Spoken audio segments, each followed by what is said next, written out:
Bonjour, moi c'est Marc. Avez-vous déjà réfléchi à cette question, d'où vient l'argent que nous utilisons chaque jour? Qui décide combien il y en a? Je vais vous expliquer comment l'argent est créé, du rôle des banques centrales aux crédits accordés par les banques commerciales. On y va?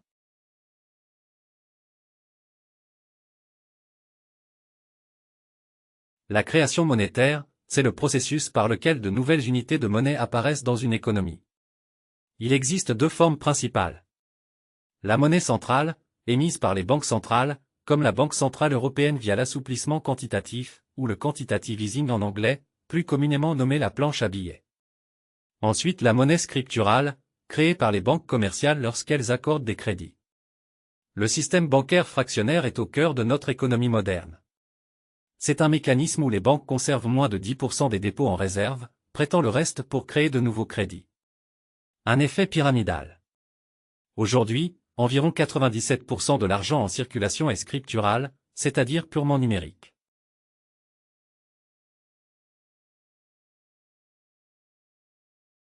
Les banques centrales créent de la monnaie en émettant des billets ou en créditant directement les comptes des banques commerciales.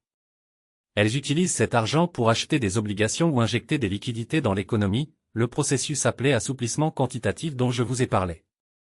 Prenons un exemple, après la crise de 2008, la BCE a injecté des milliers de milliards d'euros pour soutenir la reprise économique.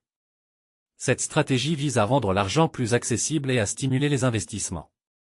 Mais cela a un effet dévastateur sur la dévaluation de l'euro et une hyperinflation violente.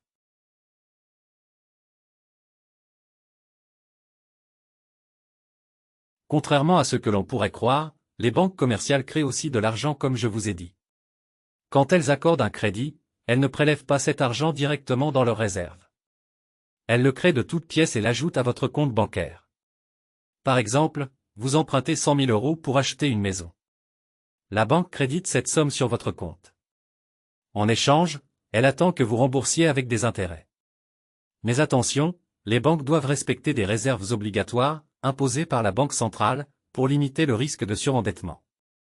La règle de la Banque centrale européenne est de conserver 1% des dépôts. C'est dans les textes. 99% de l'argent déposé en banque n'est plus en banque en Europe. D'où le très haut risque de bank run. Les banques sont en danger systémique.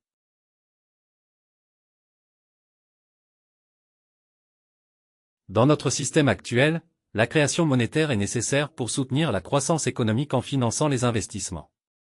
Pour réagir rapidement aux crises également, comme la pandémie de 2020, où les banques centrales ont injecté des milliards pour éviter une récession, bien que l'Europe soit en récession malgré tout à fin 2024.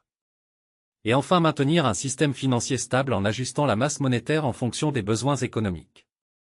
Une alternative existe, mais ce sera le sujet d'un autre tuto. Ce système n'est pas parfait.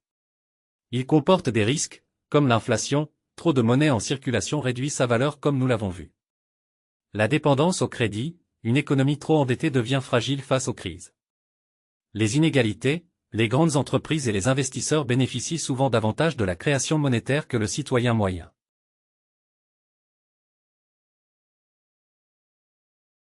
La création monétaire joue aussi un rôle clé dans le financement des dettes publiques. Les banques centrales achètent des obligations d'État pour fournir des liquidités au gouvernement. Mais cela soulève des questions, jusqu'à quel point cette dette peut-elle croître sans conséquences graves? Le Japon, par exemple, maintient une dette publique de plus de 200% de son PIB grâce à des taux d'intérêt très bas. Est-ce durable? La création monétaire est un pilier de notre économie moderne. Bien qu'elle soit essentielle pour la croissance, elle comporte des risques. Qu'en pensez-vous? Est-ce un système efficace ou fragile?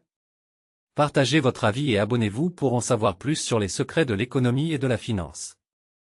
Merci de m'avoir écouté, et à très bientôt.